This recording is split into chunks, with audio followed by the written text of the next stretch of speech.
सुबह सुबह जूही का फ़ोन आया। भैया जी, अम्मा जी को बुखार हो रहा है, कल से कुछ खा पी नहीं रही हैं। ये क्या कह रही हो जूही? ऐसा था तो कल ही क्यों नहीं बताया? अमित ने हड़बड़ा कर कहा। असल में अम्मा जी ने ही मना किया था। अम्मा ने मना किया और तुम मान गई? जानती हो आजकल कैसी बीमारी फैली हुई है, कोरोना का कितना डर है। अच्छा रुको, मैं आ रहा हूँ। बदहवास से अमित निकलने लगे तो मैंने पीछे से टोका। सुनो, पहले मास्क पहनिए, पॉकेट में सैनिटाइज़र रखिए और देखिए, प्यार में होश खोने की ज़रूरत नहीं। चेहरे से मास्क बिल्कुल भी मत हटाना। अगर अम्मा जी को कोरोना हुआ तो फिर इसका खतरा आपको भी हो सकता है ना। अम्मा को छूने के बाद याद करके सैनिटाइज़र लगाना, और हाँ, अम्मा से थोड़ी दूर ही बैठना। अमित ने थोड़ी नाराज़गी से मेरी तरफ देखा तो मैंने सफाई दी। आपकी या मेरी नहीं तो कम से कम बच्चों की तो चिंता करो। ओके, चलो मैं आता हूँ, कहते हुए अमित चले गए। मैं जानती हूँ कि अमित कहीं ना कहीं अम्मा के मसले पर मुझसे नाराज़ रहते हैं। दरअसल मेरा अपनी सास के साथ हमेशा से 36 का आंकड़ा रहा है। वैसे तो अमूमन सभी घरों में सास बहू के बीच इसी तरह का रिश्ता होता है, मगर मेरे साथ कुछ ज़्यादा ही था। मैं जिस दिन से घर में बहू बनकर आई, उसी दिन से अपनी सास के खिलाफ मोर्चा खोल लिया था।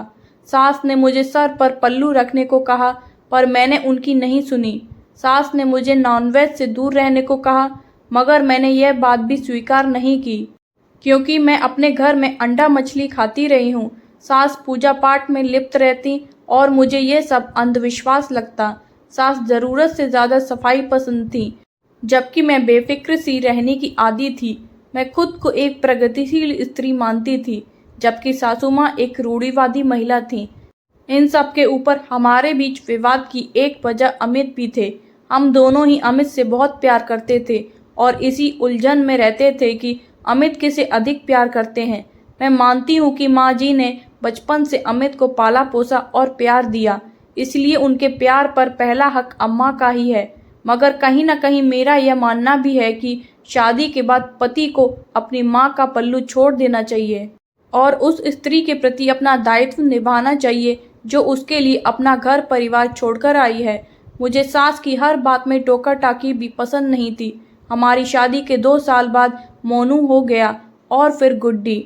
गुड्डी उस वक्त करीब 3 साल की थी जब मैंने अमित से अलग घर लेने की जिद की। अमित ने बहुत समझाया। देखो वंदना, बड़े भैया बरेली में हैं और छोटा भैया मुंबई में। अम्मा बाबूजी के पास मैं ही हूँ। ऐसे में हमारा इन दोनों को अकेला छोड़कर जाना उचित नहीं। मगर मैं अड़ी रही। अरे वाह, दोनों बड़े भाइयों को अपने माँ बाप की नहीं पड़ी, केवल तुम ही श्रवण कुमार बनते फिरते हो। तुम्हारी दोनों भाभियां ऐश कर रही हैं और बीवी घुट घुट कर मरने को विवश है। देखो, तुमने मेरी बात नहीं मानी ना, तो मैं हमेशा के लिए अपनी माँ के घर चली जाऊंगी। फिर संभालते रहना अपने बच्चों को। मेरी धमकी का असर हुआ। अमित ने पुराने घर के पास ही एक नया घर खरीदा। अम्मा बाबूजी को पुराने घर में छोड़कर हम यहाँ शिफ्ट हो गए। भले ही अमित ने मेरी बात मान ली, मगर हम दोनों के बीच एक अदृश्य दीवार भी खड़ी हो गई थी। अमित के दिल में मेरे लिए पहले जैसा प्यार नहीं रह गया था। वह केवल पति का दायित्व निभा रहे थे। इस बात को 4 साल बीत चुके हैं। पिताजी भी 2 साल पहले गुजर गए। अब अम्मा उस घर में नौकरानी जूही के साथ अकेली रहती हैं। मुझे इस बात का एहसास है कि अम्मा के लिए अकेले रहना काफ़ी कठिन होता होगा, मगर ना मैंने कभी उन्हें लाने की बात की और ना कभी अम्मा ने ही कोई शिकायत की। अमित अंदर ही अंदर अम्मा के प्रति खुद को अपराधी महसूस करते हैं, पर इस संदर्भ में मुझसे कुछ कहते नहीं। आज अम्मा की बीमारी के बारे में सुनकर जैसे अमित ने मुझे बेइज्जती नज़रों से देखा था, इससे जाहिर था कि वे इन सारी बातों के लिए मुझे ही कसूरवार मान रहे थे। मैं बेसब्री से अमित के लौटने का इंतज़ार कर रही थी। कहीं ना कहीं अम्मा को लेकर मुझे भी चिंता होने लगी थी। आखिर वे बुज़ुर्ग हैं और बुज़ुर्गों के लिए कोरोना ज़्यादा घातक सिद्ध हो रहा था। मैंने अमित को फ़ोन कर अम्मा के बारे में जानना चाहा तो अमित ने संक्षेप में जवाब दिया, अम्मा को तेज़ बुखार है, मैंने एम्बुलेंस वाले को फ़ोन कर दिया है, बस वे आने वाले ही हैं, फिर मैं अम्मा को लेकर हॉस्पिटल निकल जाऊंगा, सारा इंतज़ाम करके और कोरोना का टेस्ट करवा कर ही लौटूंगा। जूही ने बताया है कि अम्मा से मिलने शर्मा जी का लड़का आया था, जो कुछ दिन पहले विदेश से लौटा था। ठीक है, मगर ज़रा ध्यान से, प्लीज़ अपना भी ख्याल रखना। ठीक है, कहकर अमित ने फ़ोन काट दिया। मेरे दिल में खलबली मची हुई थी। अम्मा को सच में कोरोना निकला तो, उन्हें कुछ हो गया तो अमित तो मुझे कभी भी माफ़ नहीं करेंगे। इधर मुझे यह डर भी लग रहा था कि कहीं अम्मा के कारण कहीं अमित भी बीमारी लेकर घर न आ जाएं। शाम ढले अमित वापस लौटे। क्या हुआ, अम्मा कैसी हैं? और आपने अपना ध्यान तो रखा, मास्क हटाया तो नहीं, हाथों से सैनिटाइज़र तो लगाते रहे ना? अम्मा की रिपोर्ट कब तक आएगी? किस हॉस्पिटल में एडमिट किया है? मैंने सवालों की झड़ी लगा दी तो वे मुंह बनाते हुए बाथरूम में नहाने चले गए। मैंने खुद को शांत किया और फिर एक एक करके सवाल पूछे। अमित ने बताया कि रिपोर्ट 36 घंटे में आ जाएगी और तब तक अम्मा एडमिट रहेंगी। रात में सोते समय अमित ने मुझसे सवाल किया, 2-3 महीने पहले तुमने अम्मा से उनका पुश्तैनी सोने का हार मांगा था? सवाल सुनकर मैं सकते में आ गई। हाँ, मैंने तो बस सुरक्षा के लिहाज से कहा था। असल में मुझे लगा कि बाबूजी भी नहीं हैं और अम्मा अकेली रहती हैं। ऐसे में कहीं हार चोरी ना हो जाए। क्या बात है वंदना, हार जाने का डर है तुम्हें, पर अम्मा के जाने का कोई डर नहीं, कहकर अमित उठकर दूसरे कमरे में चले गए। मैं अम्मा को मन ही मन बुरा भला कहने लगी।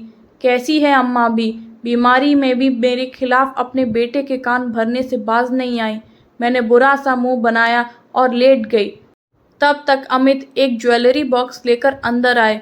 यह लो वंदना, अम्मा ने यह हार तुम्हारे बर्थडे के लिए तैयार कराया था। अपने पुश्तैनी हार में अपने अब तक के बचाए हुए रुपए लगाकर यह भारी हार बनवाया है तुम्हारे लिए। यह हीरे की अंगूठी मेरे लिए, यह कंगन गुड्डी और यह कड़ी मोनू के लिए। कहते कहते अमित फफक फफक कर रोने लगे थे।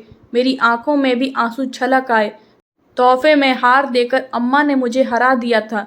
तभी अमित ने भरे हुए स्वर में फिर कहा, जानती हो अम्मा ने यह सब देते हुए क्या कहा? वे बोली कि बेटा क्या पता मुझे कहीं कोरोना हो और मैं लौट कर ना आ सकूं। ऐसे में वंदना को जन्मदिन पर अपने हाथों से नहीं दे पाऊंगी, इसलिए तू ही उसे दे देना। आखिर वह भी है तो मेरी बच्ची ही ना। मैं निशब्द जमीन को एकटक निहार रही थी। शायद अम्मा के प्रति आज तक के अपने व्यवहार पर शर्मिंदा थी। अमित सोने चले गए, मगर मैं रात भर करवटें बदलती रही।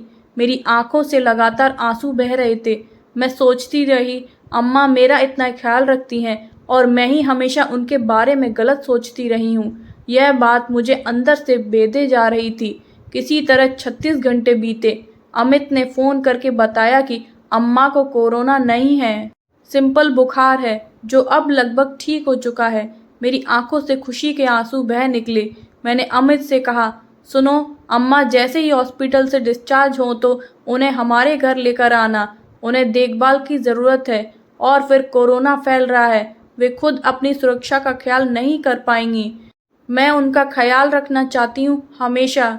वैसे भी आखिर मैं हूँ तो उनकी बच्ची ही ना। कहते कहते मैं रो पड़ी थी। अमित गदगद स्वर में इतना ही बोल पाए, थैंक यू वंदना।